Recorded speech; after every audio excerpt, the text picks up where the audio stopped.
Vamos a abrir nuestras escrituras al libro de Jonás en el capítulo 1. Vamos a leer desde el verso 1 en adelante. Permanecer en la voluntad de Dios. El título que vamos a desarrollar en esta hora, permanecer en la voluntad de Dios. Jonás capítulo 1, verso 1 en adelante. Vino palabra de Jehová a Jonás, hijo de Amitai, diciendo: levántate y ve a Nínive, aquella gran ciudad, y pregona contra ella, porque ha subido su maldad delante de mí. Y Jonás se levantó para huir de la presencia de Jehová a Tarsis, y descendió a Jope, y halló una nave que partía para Tarsis, y pagando su pasaje, entró en ella para irse con ellos a Tarsis, lejos de la presencia de Jehová.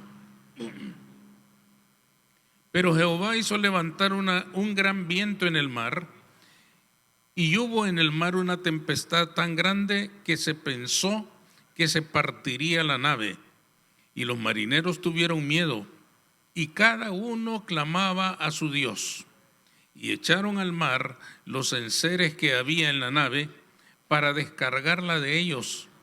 Pero Jonás había bajado al interior de la nave y se había echado a dormir. Y el patrón de la nave se le acercó y le dijo: ¿qué tienes, dormilón? Levántate y clama a tu Dios, quizá Él tendrá compasión de nosotros y no pereceremos. Y dijeron cada uno a su compañero: venid y echemos suertes, para que sepamos por causa de quién nos ha venido este mal. Y echaron suertes, y la suerte cayó sobre Jonás. Entonces le dijeron ellos: decláranos ahora por qué nos ha venido este mal. ¿Qué oficio tienes? ¿Y de dónde vienes?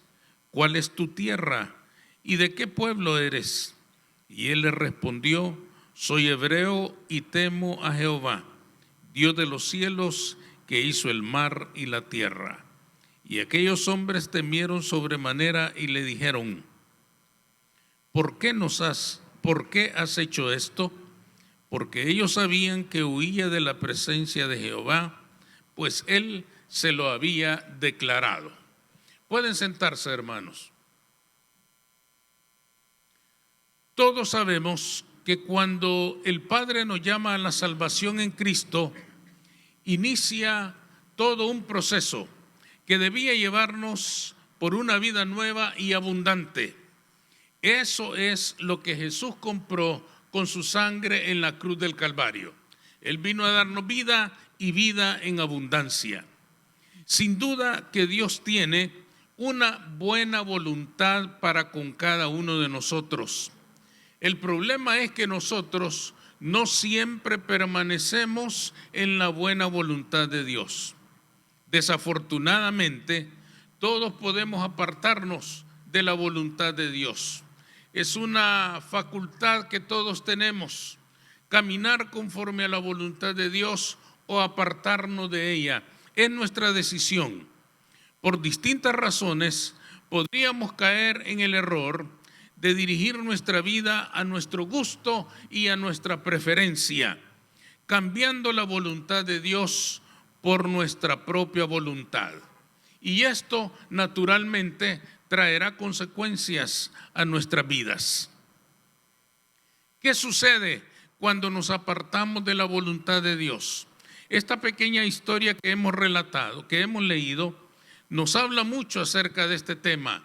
¿Qué sucede cuando nos apartamos de la voluntad de Dios? En primer lugar, al apartarnos de la voluntad de Dios, perdemos el propósito de nuestra vida. Jonás, hermanos, es el gran protagonista de estos acontecimientos.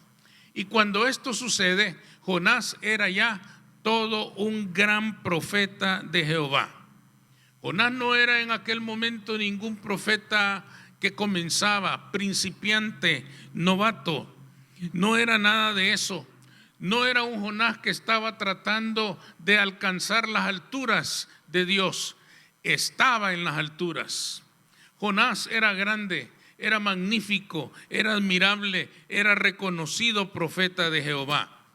La tarea misma que Dios le ha encomendado nos muestra a nosotros qué tan grande era Jonás como profeta. Jehová no enviaría a cualquier profeta, hermanos, con una encomienda tan delicada, tan decisiva, tan impactante como ir a predicar a Nínive. Aquella ciudad hervía de corrupción.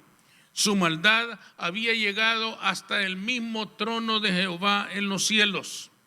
Y ante tanta perversión, tanta violencia, tanto saqueo, tanta muerte que habían provocado los ninivitas a lo largo de mucho tiempo, solo quedaban dos alternativas: o la destrucción total a través de un juicio terrible, o arrepentirse delante de Dios y vivir. Esto era justamente lo que Jehová quería que Jonás le pregonara a aquel pueblo. Podemos decir entonces que Jehová le estaba encargando a Jonás nada más y nada menos que la salvación de Nínive. Dios no quería que aquella gente se perdiera a pesar de tanta violencia, a pesar de tanto mal que habían hecho a lo largo de mucho tiempo. Jehová seguía siendo misericordioso y amaba a esa gente y no quería que se perdiera. Dios quería que se volvieran a Él, que se arrepintieran de sus maldades y que pudieran caminar en su buena voluntad y que ellos también tuvieran una nueva vida. La salvación del pecador, entonces, debía ser el más grande anhelo de Jonás si estuviera en la voluntad de Dios. Si Jonás hubiera caminado, hubiera permanecido en la voluntad de Dios, hubiera visto aquella encomienda que le había sido encargada como una gran oportunidad de extender el reino de los cielos aún entre los ninivitas. Pero Jonás se apartó de la voluntad de Dios y decidió que los ninivitas no debían de ser salvos. Decidió que el mensaje de salvación no debía llegar a ellos porque no lo merecían. Jonás, hermanos, se llenó de un enojo, de una ira terrible en contra de aquella orden que Jehová le había encargado, y con tanto resentimiento acerca de tanto mal que los ninivitas habían hecho, él decidió que no iba a ir y que no les iba a predicar. Abandonó entonces, hermanos, la dignidad de su oficio, abandonó su condición de profeta y se volvió un hombre común, se volvió un hombre cualquiera. Fíjense qué interesante es este momento, porque Jonás cayó de la altura que había alcanzado delante de los ojos de Dios y delante de los ojos de los hombres, y se convirtió en un hombre común. ¿Todo por qué? Por no permanecer en la voluntad de Dios. La voluntad de Dios no le gustó, la voluntad de Dios no le agradó. No le gustó ni le agradó que los ninivitas pudieran salvarse. Para él, Nínive entera debía ser destruida. Nínive entera debía ser destrozada totalmente, debía ser borrada de esta vida. Era la intención, era la voluntad de Jonás, pero la voluntad de Dios era otra. Jonás se apartó de la voluntad de Dios y las consecuencias llegaron a su vida. ¿Por qué es importante esto, hermanos? Porque nosotros también, desde que fuimos salvos, tenemos un llamado superior. Desde que nacimos en Cristo, fuimos llamados a hacer su voluntad. Y parte de esa voluntad incluye anunciar la salvación al que está perdido, sea quien sea, se encuentre en la condición en que se encuentre, se comporte de la forma en que se comporte. La voluntad de Dios es que todos tengan la oportunidad de alcanzar la salvación. Nadie recibirá en esta vida un mayor privilegio que dar testimonio de Jesús como Señor y Salvador de todo aquel que le conoce y le acepta como tal.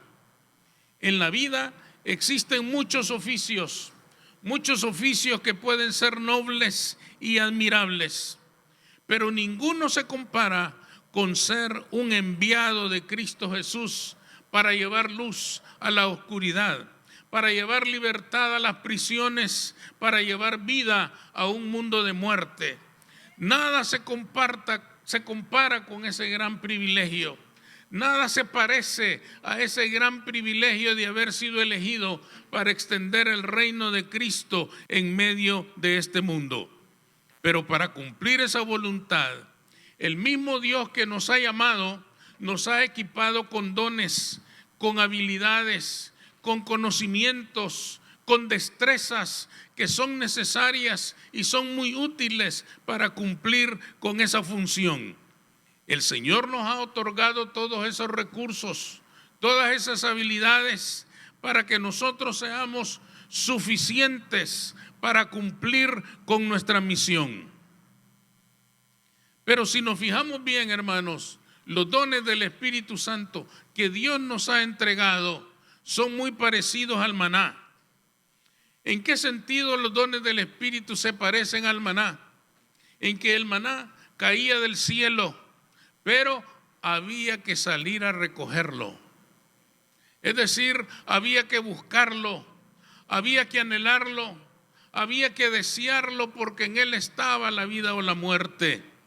Pero además se parece mucho al maná, hermanos, porque si alguien lo guardara para el siguiente día, se iba a arruinar y no iba a servir. El Señor dejó instrucciones claras cuando envió el maná.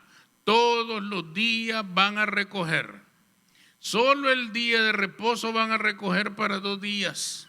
Pero el resto de la semana, cada día tienen que recoger. Si recogen para el siguiente día porque no se quieren levantar temprano, se va a engusanar, se va a arruinar, se va a echar a perder y de nada les habrá servido. En este sentido, los dones que Dios nos ha entregado se parecen mucho al maná, porque cada uno de nosotros ha recibido dones del Señor desde el día de su salvación. Y si no los usa, se van a arruinar.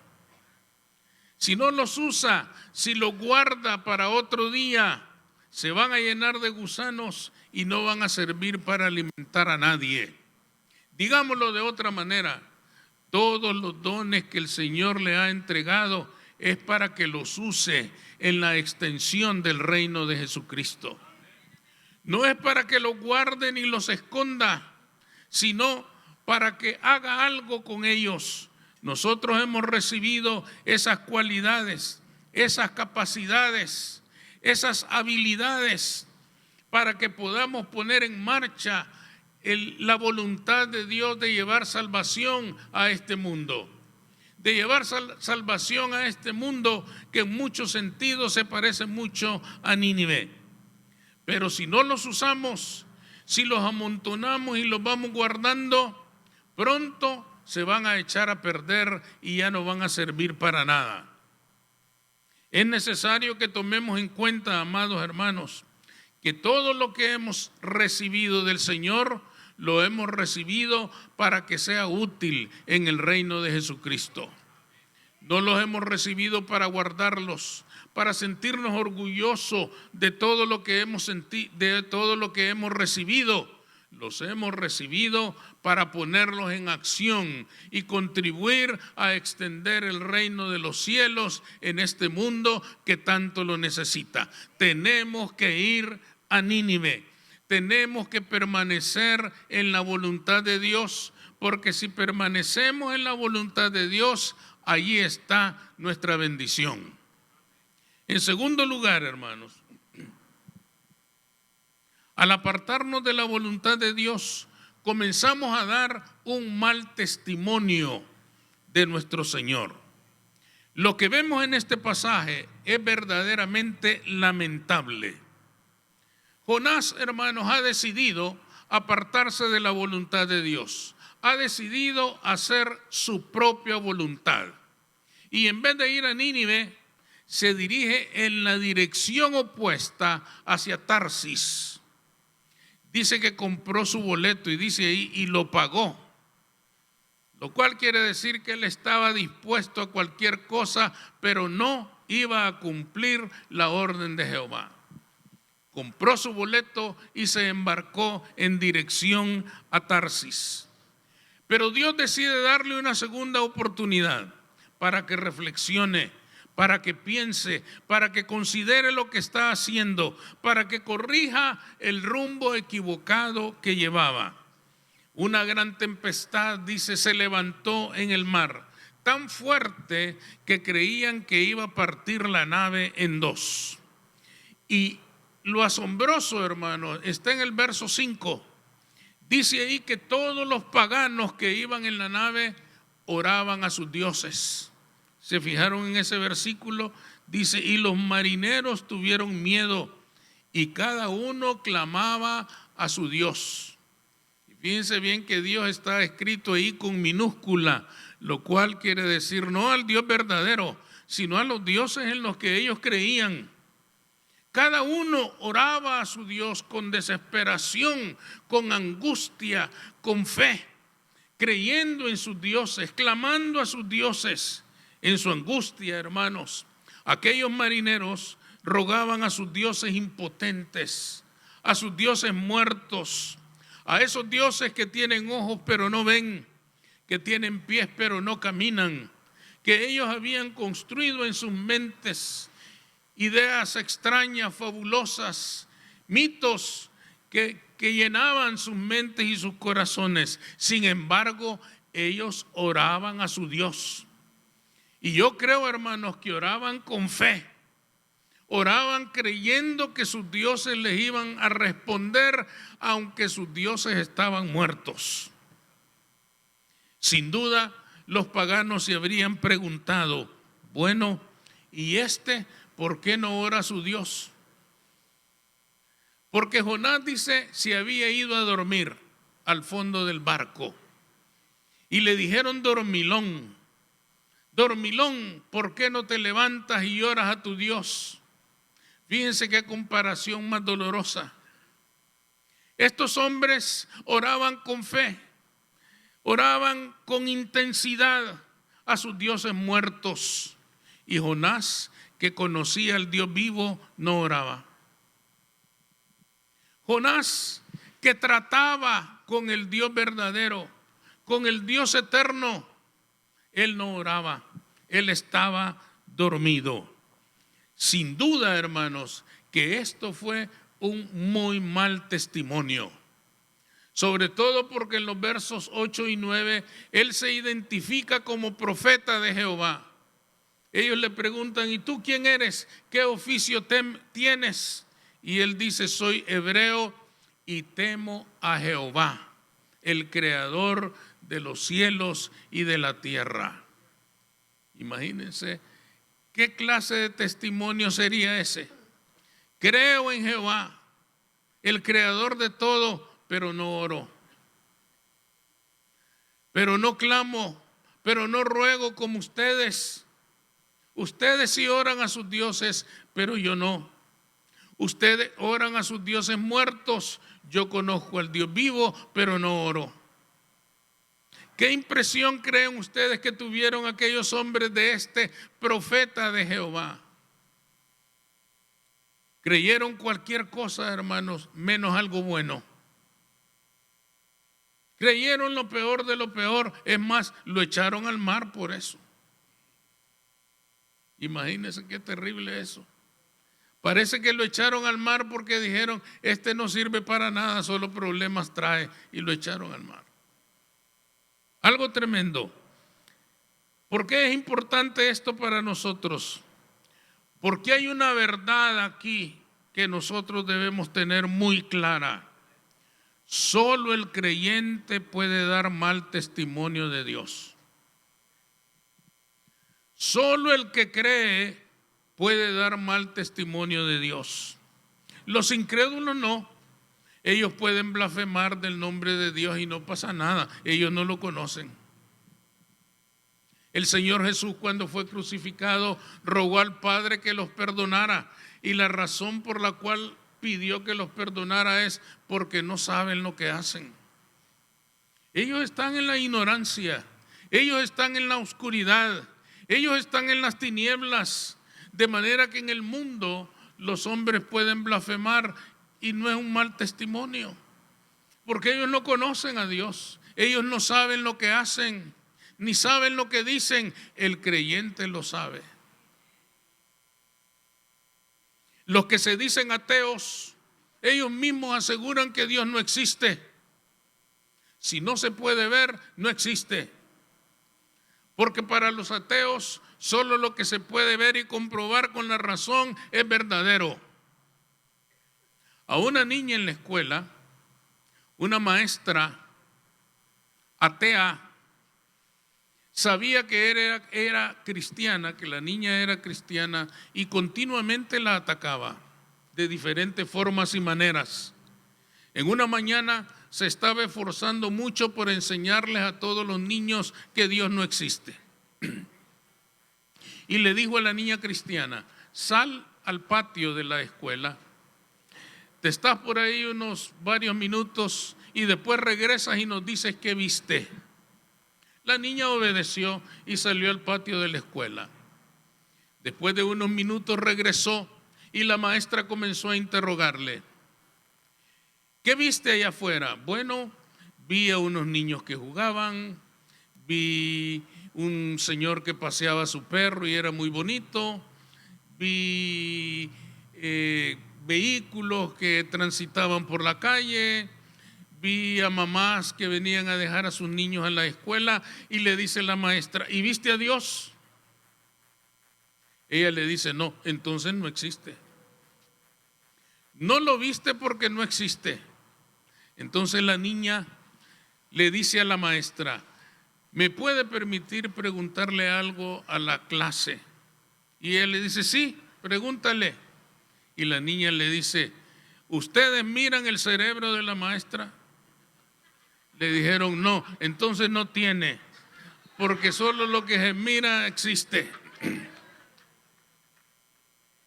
Es que, hermanos, allá afuera, hasta los que dicen que Dios no existe, no son mal testimonio, porque no lo conocen, porque no saben lo que dicen, porque no saben lo que hablan, pero el creyente lo sabe. Los hijos e hijas de Dios que se han confesado salvos en el nombre de Cristo, esos somos los únicos que podemos dar un mal testimonio. Los demás no. Nosotros que vamos a la iglesia los domingos, nosotros que nos hemos bautizado en agua, nosotros que servimos en nuestra congregación, algunos de nosotros que saben la Biblia de memoria, otros que son teólogos, otros que son grandes conocedores de los asuntos futuros, pero muchas veces con tanto conocimiento del Dios verdadero no oramos a Dios. Y el mundo no nos mira a orar a Dios. Y el mundo no nos mira a clamar a Dios en medio de nuestras angustias. ¿Quién sabe si los que siguen a los dioses muertos, ellos sí claman a sus dioses? Y lo hacen con fe. Y lo hacen continuamente. Nosotros a veces solo oramos antes de comer. La oración más rápida que hacemos. Por eso en las casas los niños dicen que ore mi papá, porque cuando ora mi mamá pide hasta por el perro. Que ore mi papá porque mi papá dice amén y comemos. Nosotros solo oramos antes de comer y rapidito. Sobre todo de lo que sí oramos es: Señor, multiplica los alimentos porque ya vinieron estos hermanos. Pero de ahí a comer.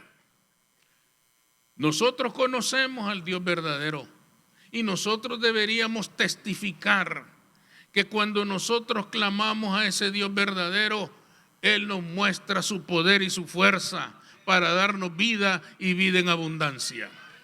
Nosotros podemos testificar bien o podemos testificar mal.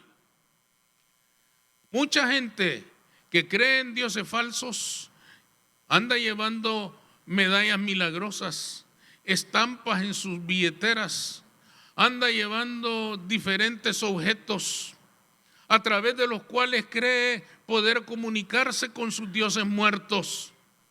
Y nosotros que conocemos al Dios vivo, no oramos. Nosotros que conocemos al Dios vivo, no clamamos. Qué doloroso sería que quien no conoce a Cristo se lo pase clamando a sus ídolos, y nosotros que conocemos al Todopoderoso nunca hablamos de Él. Nunca compartimos quién es nuestro Dios. ¿Qué testimonio será ese? No hay duda, hermanos, de que nosotros tenemos que despertar, reconocer que nuestro Dios es el único Dios verdadero. Nuestro Dios es el Dios que está vivo. Nuestro Dios es el Dios que hace milagros. El Cristo que nos hace más que vencedores si permanecemos en su voluntad. Nosotros somos quienes debemos dar buen testimonio de nuestro Dios. No perdamos, hermanos, toda la buena voluntad que Dios tiene para nuestra vida haciendo nuestra propia voluntad. Asegurémonos de estar en la voluntad de Dios, porque si estamos en la voluntad de Dios, estamos en su bendición. Vamos a orar.